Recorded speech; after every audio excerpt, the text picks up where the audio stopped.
اب حضرت خالد بن ولید نے مسلمہ کذاب کے ساتھ دو ہاتھ کرنے کا فیصلہ کیا۔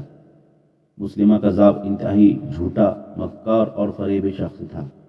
اس بد فطرت کے فریب کاریوں کا اندازہ اس بات سے لگایا جا سکتا ہے کہ اس نے نہ صرف نبوت کا دعویٰ کر رکھا تھا بلکہ اس بےہودہ شخص نے نبی کریم صلی اللہ تعالیٰ علیہ وسلم پر یہ بہتان بھی باندھ ڈالا کہ آپ صلی اللہ تعالیٰ علیہ وسلم نے اسے اپنا سانجھی بنا رکھا تھا۔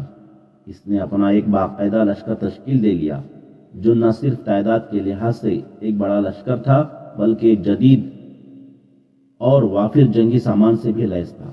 اصل میں اس کذاب کی سرکوبی کے لیے خلیفہ اول حضرت ابو بکر صدیق رضی اللہ تعالیٰ عنہ نے حضرت اکرمہ رضی اللہ تعالیٰ عنہ کو مقرر کیا تھا اور ان کی مدد کے لیے حضرت سرجیل رضی اللہ تعالیٰ عنہ کو روانہ کیا تھا۔ ساتھ ہی یہ ہدایت بھی دی تھی کہ حضرت سرجیل رضی اللہ تعالیٰ عنہ کے پہنچنے تک مسلمہ کذاب کے ساتھ جنگ نہ چھیڑی جائے، لیکن حضرت اکرمہ رضی اللہ تعالیٰ عنہ نے جوش میں آ کر حضرت سرجیل رضی اللہ تعالیٰ عنہ کے آنے سے قبل ہی مسلمہ کذاب کی فوج پر حملہ کر دی۔ ایک تو حضرت اکرمہ رضی اللہ تعالیٰ عنہ کے پاس فوجیوں کی تعداد بہت کم تھی، دوسرے وہ بہت زیادہ جنگی تجربہ بھی نہیں رکھتے تھے، جس وجہ سے حضرت اکرمہ کو مسلمہ کذاب کے ہاتھوں شکست کا سامنا کرنا پڑا تھا۔ بالکل یہی غلطی حضرت سرجیل رضی اللہ تعالیٰ عنہ نے دہرائی اور حضرت خالد رضی اللہ تعالیٰ عنہ کے پہنچنے سے پہلے ہی دشمن سے جا ٹکرائی۔ اس لڑائی کا نتیجہ بھی شکست کی صورت میں ہوا۔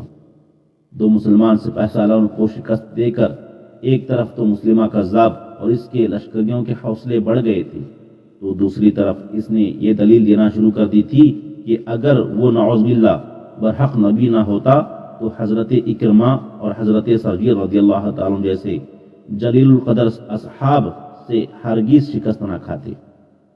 اس کا نتیجہ یہ نکلا کہ سادہ لوگ اس کذاب کے جھانسے میں آسانی سے آنے لگے، جن کی بدولت اس کی فوجی اور سیاسی قوت بڑھنے لگی۔ اب اس کذاب کے فتنے کا فوری خاتمہ بہت ضروری ہو گیا تھا۔ ان حالات کا اندازہ حضرت خالد بن ولید رضی اللہ تعالیٰ کو بھی تھا، جنہیں اب خلیفہ اول کی طرف سے اس کذاب کے خاتمے کی ذمہ داری سونپی گئی۔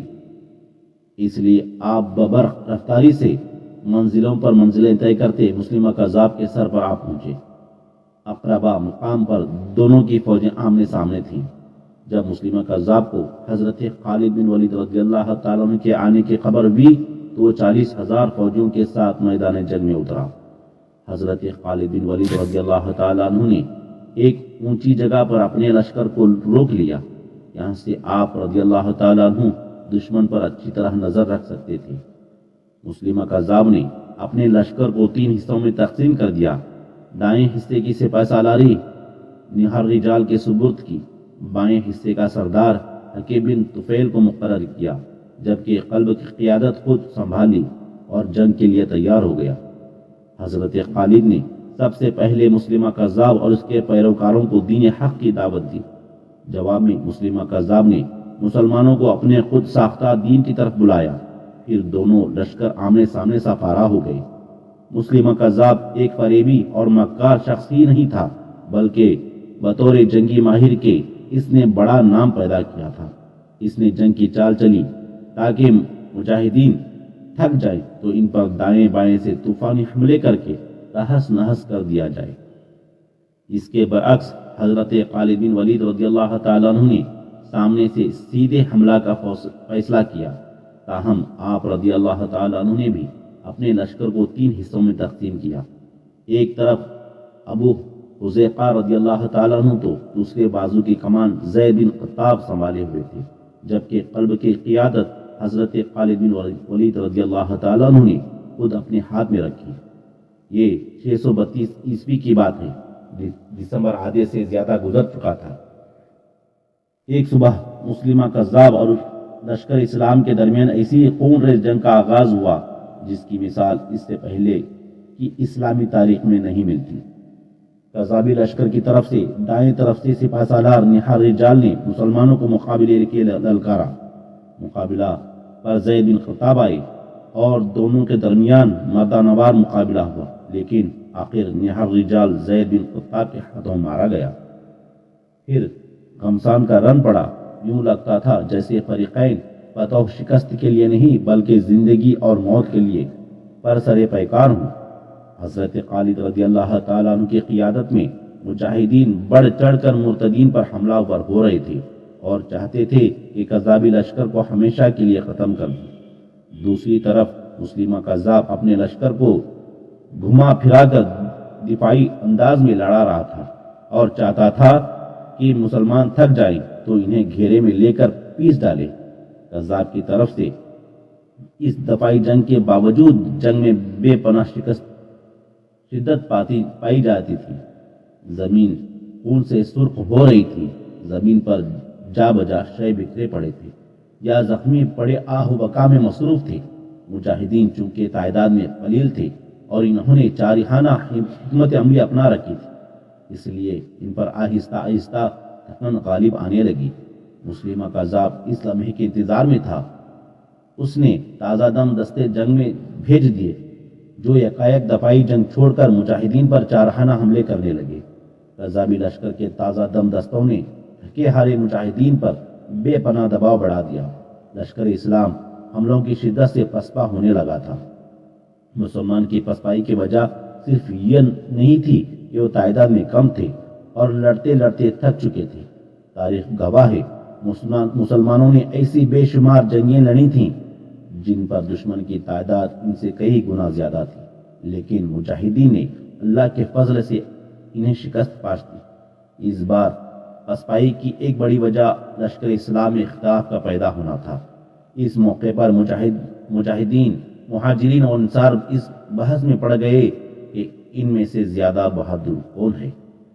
یہ وہ نازک وقت تھا کہ اسلامی لشکر دشمن کی طاقت سے زیادہ اپنی نا اتفاقی کے باعث تباہی کے دہانے پر پہنچ چکا تھا۔ دشمن کا دباؤ مسلسل بڑھ رہا تھا اور اسلامی لشکر میں شکست کے آثار پیدا ہونا شروع ہو گئے تھے۔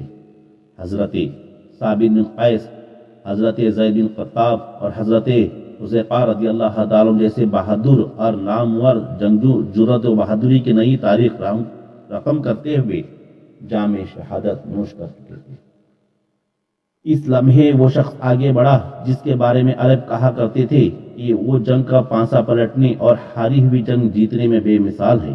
حضرت خالد بن ولید رضی اللہ تعالیٰ عنہ نے اس نازک صورتحال میں اپنے حواس کو مجتمع کیا، پھر مہاجرین اور انصار کی بہادری کا قصیہ یعنی جھگڑا یوں نپٹایا کہ مہاجرین کا لشکر الگ بنا دیا اور انصار کا لشکر الگ، بلکہ تیسرا لشکر بدوؤں کا تشکیل دیا اور فرمایا کہ اب ثابت کرو کہ تم میں سے اللہ کے زیادہ قریب کون ہے۔